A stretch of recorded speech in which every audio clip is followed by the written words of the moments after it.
Simplified Chaos, episode 102. Life is beautiful and full of chaos. And it can get slightly out of hand if that shit's not tamed. We're here to share how to simplify the little things to help you lead a more intentional life. This is Simplified Chaos.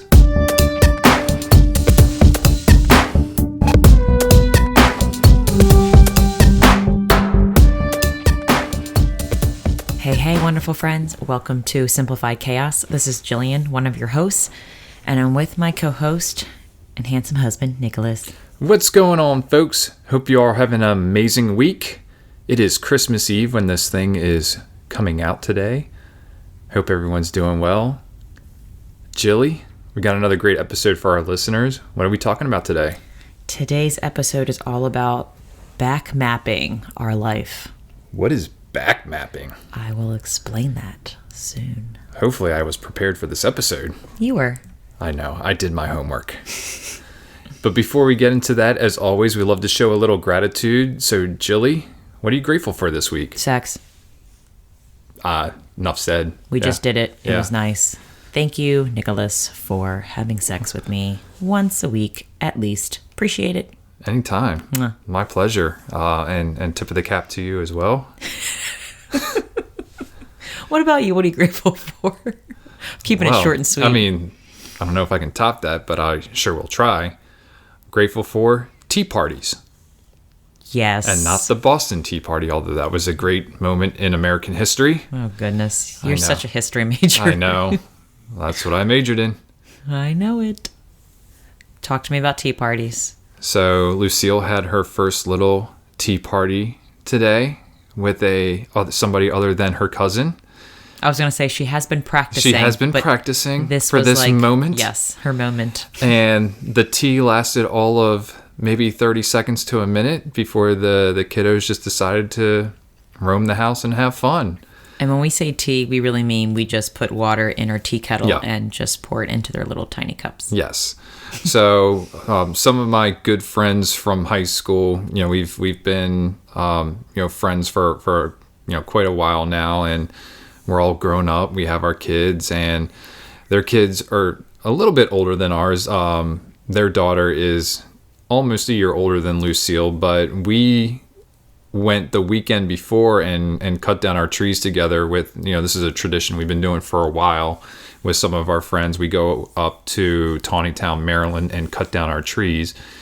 And this was really like the first time that Lucille's been able to really interact with them. We haven't seen them in a while. Obviously, this year it's been tough to see anybody, but they hit it off. Their daughter and Lucille just absolutely hit it off. And we were like, why don't you come over for a tea party one night? And they were like, yeah, our daughter would love that. And so they FaceTimed last night, just talking about how happy they were to be able to see each other. And like literally the FaceTime lasted like a minute and a half. I mean, this is the attention span of them, but it was just like, it's like, yeah, I'm excited for tomorrow. Me too. See you tomorrow, blah, blah, blah. And then, they came over tonight, and they also brought their oldest boy too, so, and they all just played together. He's 5 going on 6 next year. But I mean, it was like there was no difference in age. They were all having fun, with the wagon and running around the house and actually doing really well together. I don't think anybody busted out crying, or there was no mine or anything like that. It was a very pleasant hour of kid play. So yeah, I'm very grateful that we had that opportunity. Grateful to catch up with, my good friend from high school and, just kind of shoot the shit like we used to back in the day. So it was an awesome evening. And there wasn't a shit ton of toys to clean up either afterwards. No, it was the easiest cleanup ever. Like, I just wanted to... seriously took me 5 minutes, if that. Wanted to mention that because I remember you even stopping, being like, you know what? For all of the play that was happening in our house, this isn't bad at all. And I was like, I know. Let's keep this going with this minimal toys. Like, yeah. They had so much fun creating games, like using the books. They were making like walking paths with the books, and we had these little cardboard recycling things that I saved from like our new dishes that they were using to jump on, and I brought up the Bosu ball. Like, yeah, the Bosu ball was the hit. It was a hit. They had so much fun just making up their own games and role playing, visualizing certain situations in like real life. Like I saw Charlie like, let's go to the beach and have a picnic, and they were pretending to like ice skate on the floor and with their socks. Like the things they came up with just with using with what we have, it just kind of even more confirms that people over stuff. Less stuff makes me happy. The kids are happy. It's grand. Loved it. It was awesome. Yes, I agree. All right, Jilly, you're going to have to explain this episode to our listeners.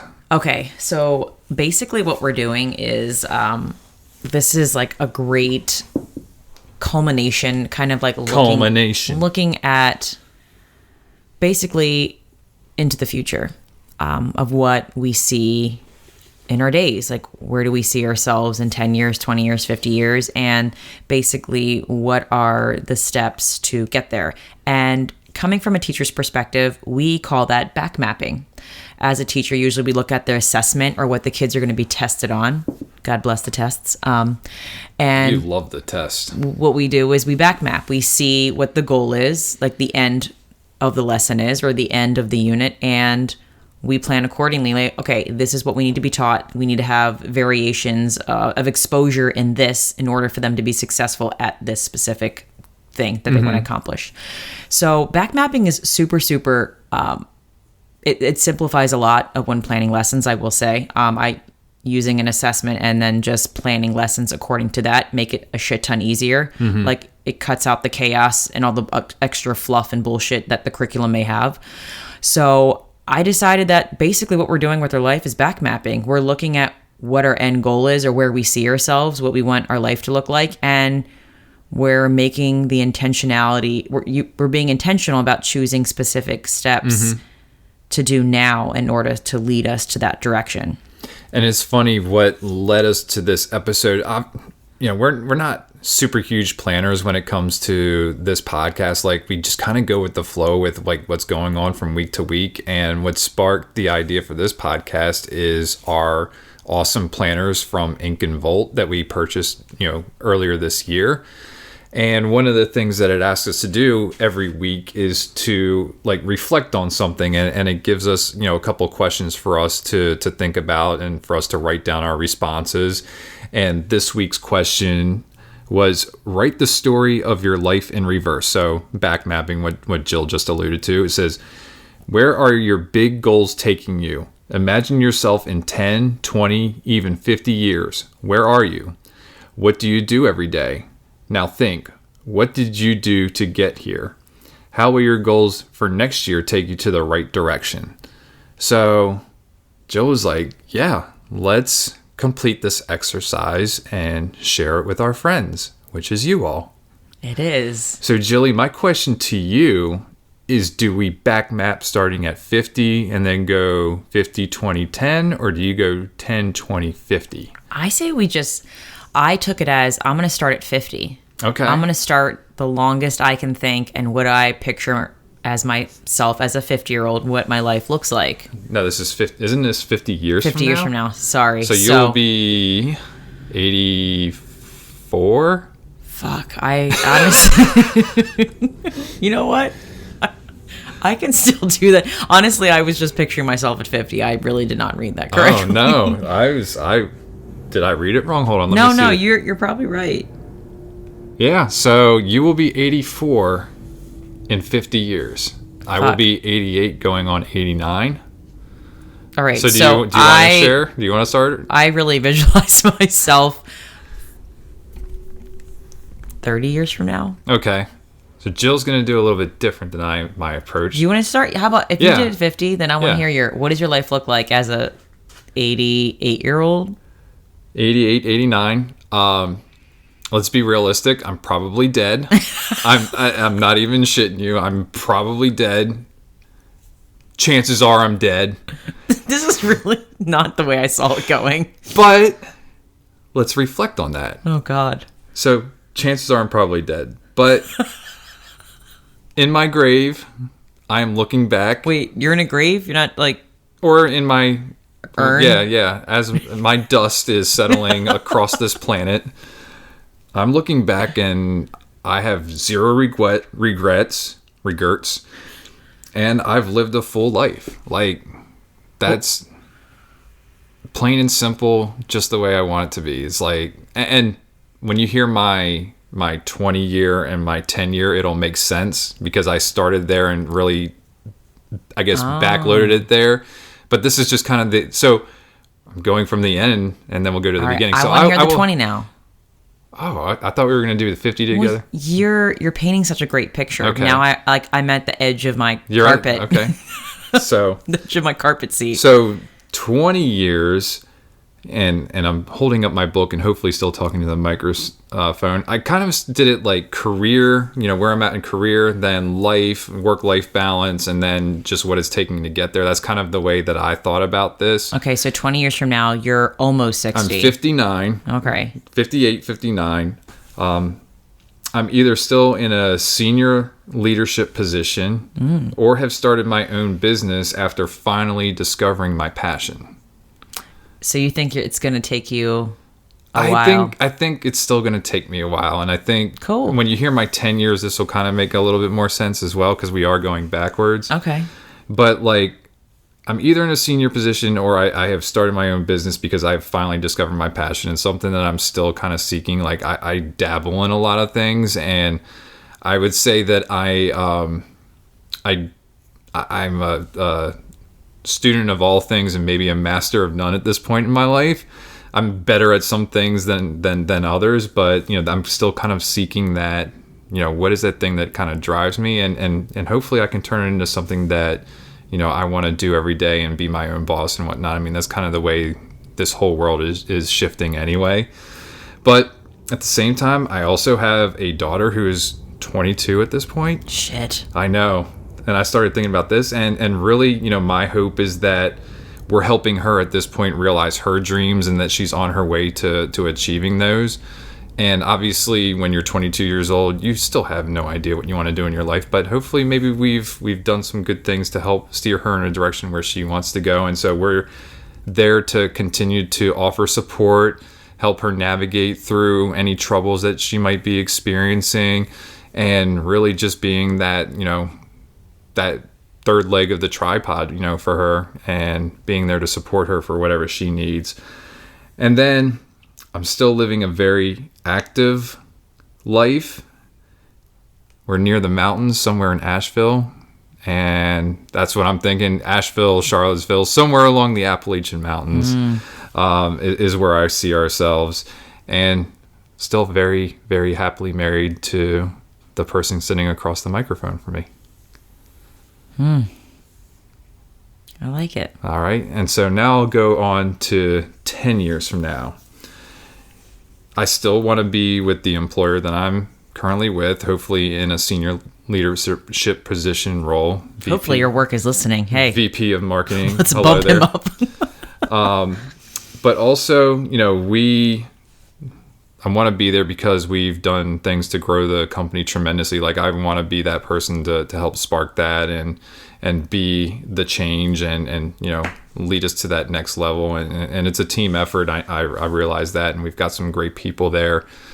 Just want to continue to work with them, build these relationships, and really, I love what our company does. We help people get through this crazy thing called life, and help them with the challenges they experience. And I want to be able to reach as many people as possible. So that's a big goal for me. The next thing is I still have a very healthy work-life balance, even though, my position would be elevated. Like, that's something that's very important to me, and I want to make sure that I continue to do that. You and I will still enjoy traveling and hiking, and at this point, we will live near the mountain. So we will have access to all these cool different parks and trails within a stone's throw of where we're at. So I kept it very high level. I didn't want to get too far into the details because I really think it's the next part that's more important, is how are we going to get there? Like, these are the visions, and obviously we don't have a crystal ball. We don't know what life is going to throw us. And it's kind of like that exercise we did when we talked with our financial advisor. He's like, what does retirement look for you? Is it an age? Is it a dollar amount? And what does it look like? And my answer to him was like, I have no idea. I was like, I can say what we want to be in 5 years, 10 years, 20, 50 years. I have no idea.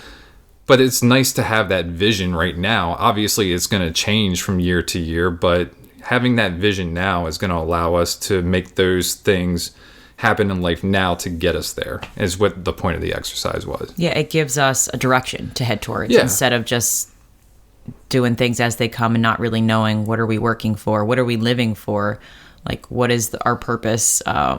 It's always nice. It simplifies the way you do things. It's like, what is my goal and how, what are the tiny steps I need to do to get there? I mean, it's really simple.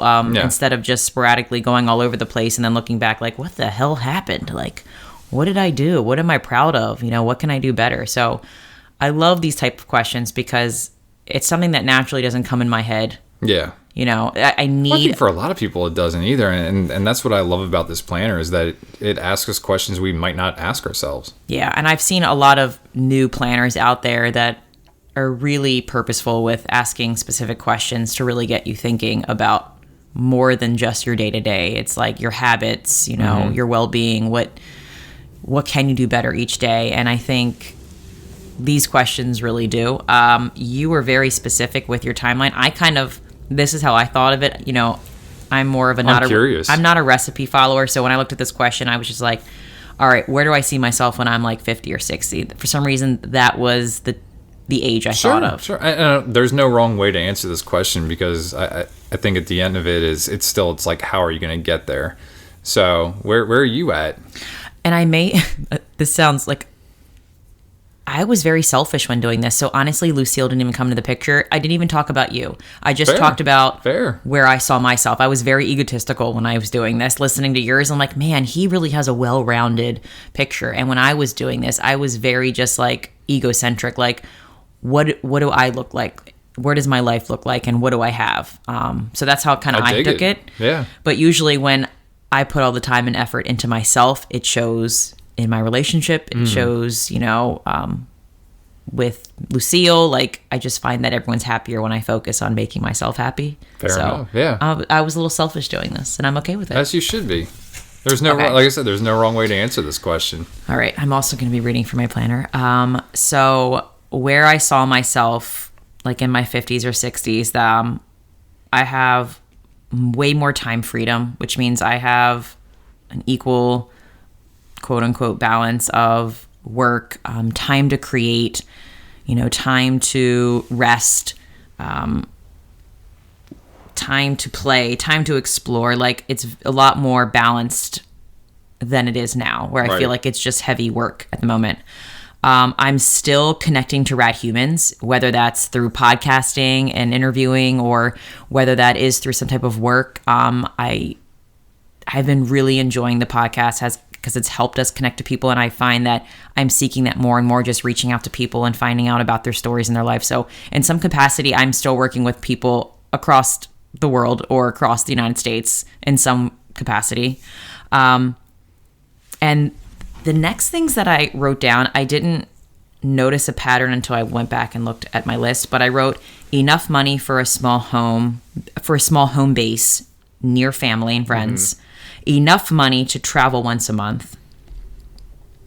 And both of those was just like enough money. It wasn't like I want to have a shit ton of money for this. I want to have a shit ton of money for this. I want to be a millionaire. I want to make 50,000. I know a lot of people who visualize or people who talk about visualizing, like be very specific with the amount of money, like, and I don't have any issues with money, but I honestly just want enough. I don't want to pressure myself and be like, I want to make this amount. Like I'm not after the money, even though that helps, but I just want to have enough money for those things. It doesn't have to be a shit ton, just enough. And I don't know what enough means. I don't know what a number is, but that's it. Well, that's the thing. Like, nobody knows what enough. Like, again, kind of goes back to the retirement question. How much is enough money to retire? You have no idea. Exactly. You have zero idea. You may want to work until you die. Yeah. You may want to work until you're 50, and you're going to need quite a bit of money in order to round out the remainder of your years. So, I mean, it's different for everyone. And for me, I just don't know what that looks like. I mean, it's really hard to say. Yeah, and the unknown is scary, but at the same time, I think the unknown helps us live more for the present time and not focus so much on like, well, I mean, why worry about what am I going to need then when it's like, we're putting money aside now. Is it going to be enough? We'll figure it out. And if not, we'll work to get it where we need to be. But Well, and one of the things that we do is, we manage our money very well and we know where our money's going. So it makes that That's a process huge a little thing. bit easier Yeah. just because we do know how to manage our money. We don't take on any outside debt besides our mortgage. So it makes that whole process a little bit easier for us. And the last thing I did right on here was that I'm still working. Yeah. I'm still earning money because I do realize that I enjoy working, and it's something that's aligned to my values, whether it is still with kids in some kind of teaching capacity, or whether that is in my own business, involving health and then just helping more people simplify other elements of their life to be happier. So I know that I still want to work for as long as I want to, for as long as I'm able, because I know work gives me a sense of purpose and direction as well.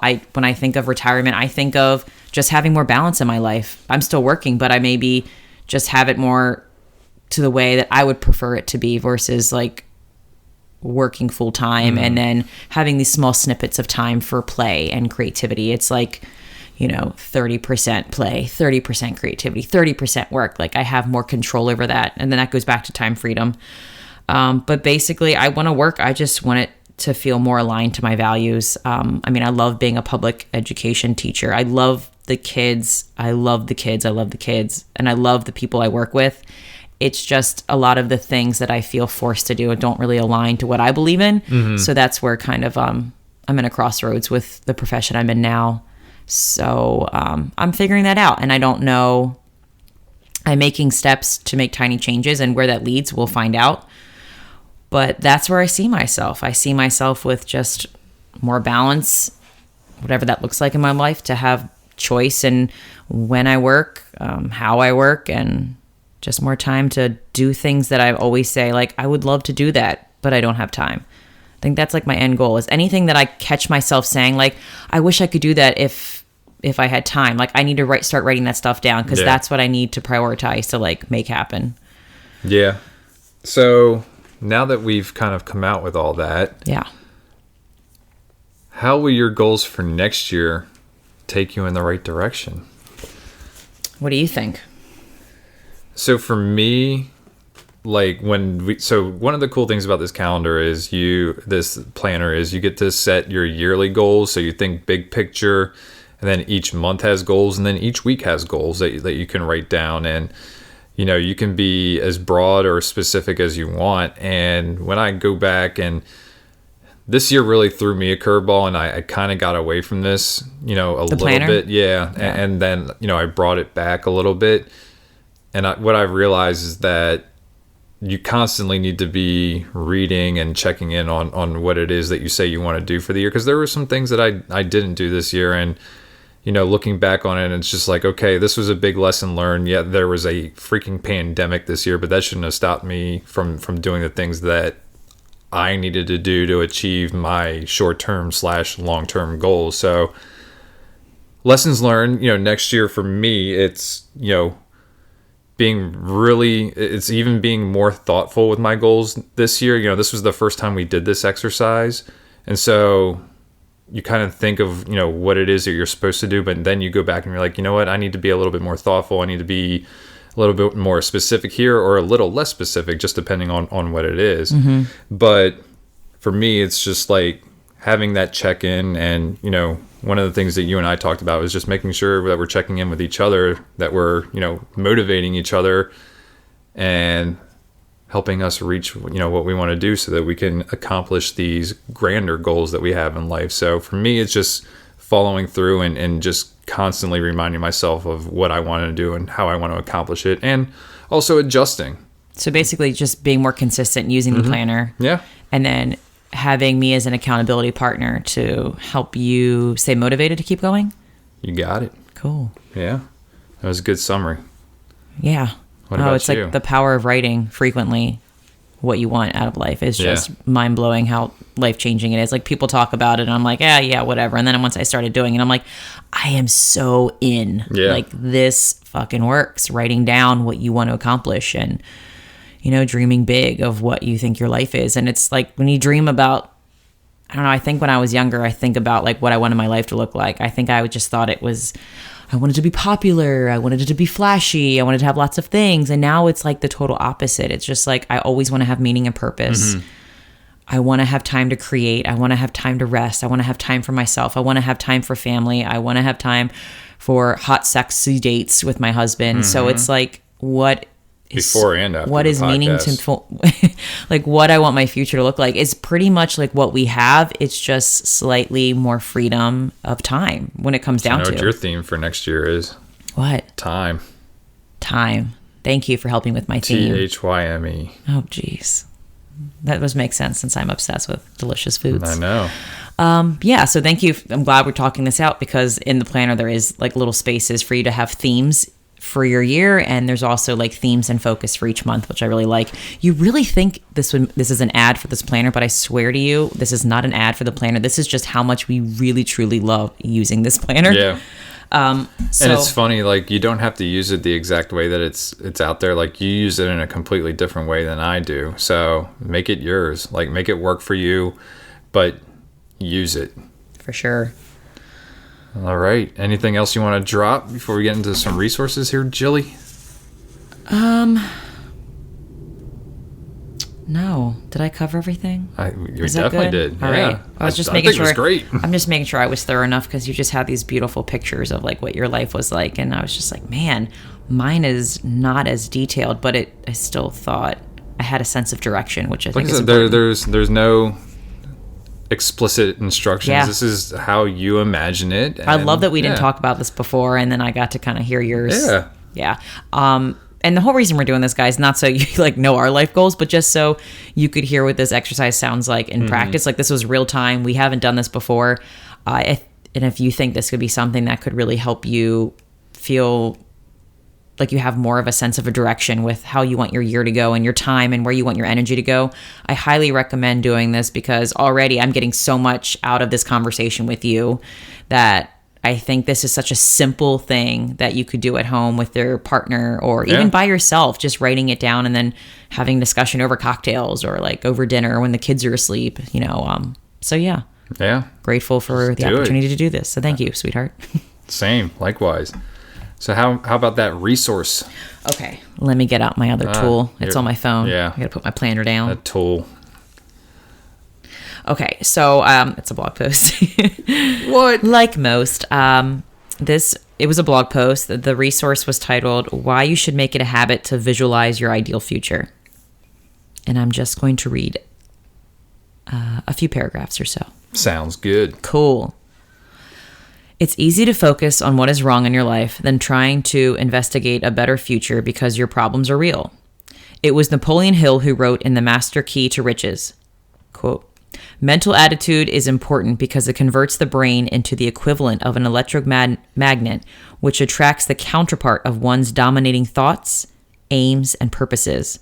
It also attracts the counterpart of one's fears, worries, and doubts," end quote. People spend more time than necessary observing what is wrong in their life instead of imagining what their ideal future could be.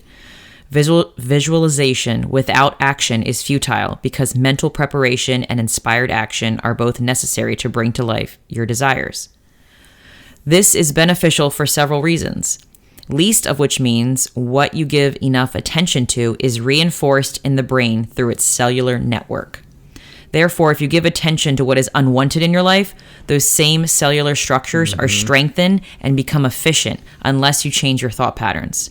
Quote, "Any idea that is held in the mind, emphasized, feared, or reverenced begins at once to clothe itself in the most convenient and appropriate physical form that is available," states Napoleon Hill, end quote.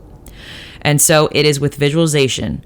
Avoid giving your attention to what you're unhappy with in your life. Do not talk or write about it. Rather, focus on what you want to create by setting aside as little as 5 minutes a day to visualize it. 5 minutes. That's not a lot of time. So One tiny habit. Anybody can do this. We all have 5 minutes where we're scrolling on Instagram or doing something. Just take that 5 minutes and reflect and write it down. And Napoleon Hill is just a wealth of knowledge. That dude was way before his time. I know. I've enjoyed reading his books. I haven't read that one, but I have read a couple of his. And, Yeah.